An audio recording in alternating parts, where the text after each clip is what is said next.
Hey, how's it going, everybody? I wanted to address really quickly what it means when I say that government, as it stands, is a form of slavery and taxations are a form of theft. A lot of people don't really absorb that statement very well. They're very offended, like, oh, what are you talking about? People get services, whenever they pay their tax money, and, government is something that, we socially consent to. And I need to break all these things down to make it very clear and to give you some food for thought. Short of it is that government is a system of human beings. We have to first start at what it is. Human beings who are acting according to some set of rules or ideas. Historically, that may have been a family or a group of people that had a lot of money and potentially claimed they had a divine right. Their existence as a ruler was because of a deity. And historically, these people carried out their rule by using lots of violence and killing those who dissented. And this actually could be traced way back. I actually did an article about this a long time ago, dealing with how one group of people gained power within the Bible, and it actually just showed how an individual said to his family, which was a bunch of loose tribes, "Oh, please make me your ruler, and I'll take care of you." And so he goes and gets this money and these resources for his family and say, okay, he'll take care of us, and he goes and he slaughters all the men. And this motif is actually consistent across history. Wherever you go, if you look at what governments are, it's a group of men, usually the elite of the day, the most powerful families. They work together, and they use their resources to hire people to carry out their schemes, and they kill off anybody, murder anybody who is a dissenter.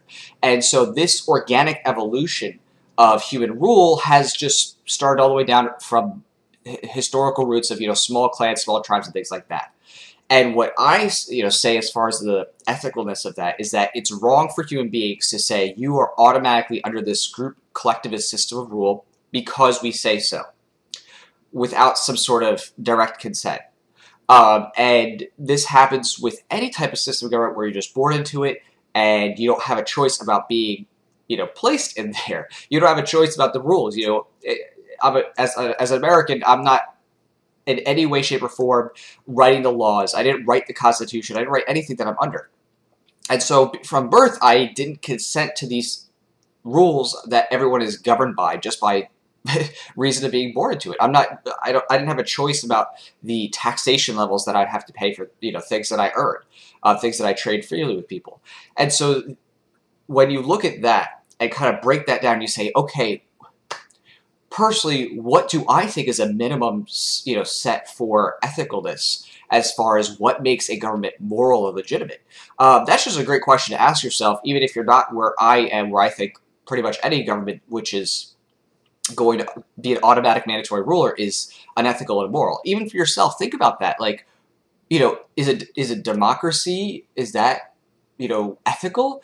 What about, is that just a direct democracy? And what is that like, you get elected, people electives that you send up? Is it like pool system, like the electoral college? Like what kind of representation schemes are ethical? A lot of people want to box this and not think about it because they could just generalize it away. But you really have to sit there and think, oh, is there a modicum, like a base level of what's right about what I even think about government? Is that, what I mean? Is that you have to address that in your thinking to even start somewhere to criticize anything. You don't have, what I mean? If you could just say, as long, if you just say as long as it's government, then it's legit, then what keeps me from being government? I mean, you have to really think about that because that's what it boils down to. What is the difference between you as an individual and a government?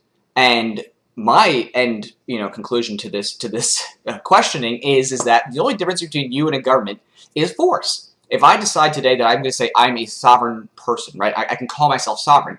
I would face the same repercussions in America as China would against America, right? I mean, if the Chinese, as their collective government body came and invaded or did all these different things in the United States, we'd expect that type of violence to occur. And so you start to realize at the end of the day, all governments are different types of statements by individuals or groups saying what they're willing to do to maintain their status. It's just a matter of stating what level of violence you're willing to use. And really that's all it is. And when you kind of boil it down that way, you say, oh wow, okay, that really is all it is. It's not that, there's no magic, Government doesn't float down from the sky and a unicorn, you know, brings it in with Nyan Cat or, you know, something like that. It's really just human beings manipulating and controlling people up to a point that people are not going to resist them. You know what I mean? As long as human beings that are living under the system are not enacting violence to overthrow it, just like the United States did in 1776, it just goes. It's always a status quo. It's always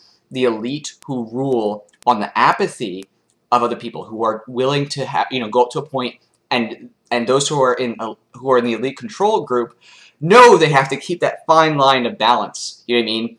You know, their rule has to always be to a point where they don't make people so angry that they revolt. It's pretty simple. Now, as far as taxation and theft, there really isn't much else you can say, because if you describe the process, okay, government says if I sell something, maybe water, right? And then that's a capital gains. I have to pay, you know, let's just say 30% of what I just sold, right? Even though they had nothing to do with me, right? I didn't choose to be a part of that system. I didn't get to say, oh, yes, you know, I really don't want to do that. I want to negotiate for 20%. They're just going to say, you owe us that money by your existence, and if you don't pay it, then they'll put potentially a claim against you. They'll sue you if it's a house, like you don't pay, you know, your property tax. They'll put a lien on it, foreclose, take your property. That's the ultimate end game with anything taxation. So with that in mind, you kind of realize, wow, you know, the government is really saying, you're going to give us money, and if you don't, we're going to send people who are armed, okay, police, IRS agents, to take your stuff. And it doesn't matter what they do after it, because the underlying theft is there. You know, if I went to your house in the middle of the night and I was like, okay, I'm going to take 30% of your possessions, sell them, and I'm going to go, you know, give it to Habitat for Humanity. It's like, well, great. You know, you're doing a great thing with the money, but it's what you're doing underlying that really is what makes it theft. And tying in the social contract part, there is no such thing as a social contract civilization bullcrap. Like, you're a human being on a planet in space with a bunch of other human beings. There isn't this magic of like, oh my gosh, like I owe you something for my existence. You're just a piece of, you know, and without going to the religious aspect, I'm just describing your material body is just matter on a revolving planet, and everybody else is the same. Everybody else had the same graces of parents and learning from the past generations. Nobody really owes anybody anything, and ultimately this boils down to this one concept that I want to really emphasize, and that is how people treat children, because historically children were seen as chattel, as property. And I make a positive argument that people shouldn't treat children as property, but rather that as being a gifting. In other words, if someone decides to bring life into this world, it shouldn't be seen as the child owing somebody something for their existence. That is benevolence and grace. And I think the bastardization of charity begins in the home and carries its way through all the way up to the top with government, where people call themselves servants while they steal and murder across the globe, all while, you know, blowing themselves up and saying, oh, look at how great we are. We're just, you know, you're in your best interest, and we're, you know, doing everything that we can to like help you out and keep things safe. Doesn't take too much, even just looking at recent history with all the different news leaks about what the government's really doing with their time and your money. So that's kind of the capsule summary of what's going on in my background process. I know it was a long-winded video, but there's so much information, and really you just got to take a look. Mises.org, I say, would be a great place. You can get true scholarship from professors all across the world on the economic side, as well as some of the, you know, the philosophy as part of it. And that's just it. It's just going to take your own time. You have to think these things through. You know, the best thing you can do for yourself is to actually address this and not just dismiss it in your mind. You need to sit there and write down right now what you think the base minimum is for morality.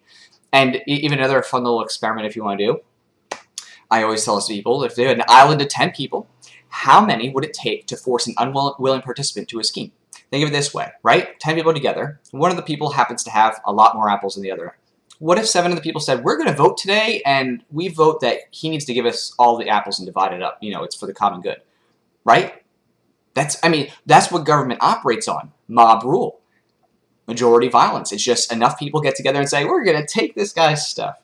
But in reality, the people who have the most wealth tend to be the ones that rule up top, because they know how to buy off other people and keep them under their rule, because when you create a system of dependence, as government often tries to do, you're able to broaden out your rule. That's why the kings of old had their nobles, they had their servants, they had a whole host of people that worked for them so that they could take the stolen money, repay the people on the dole, and keep their power going.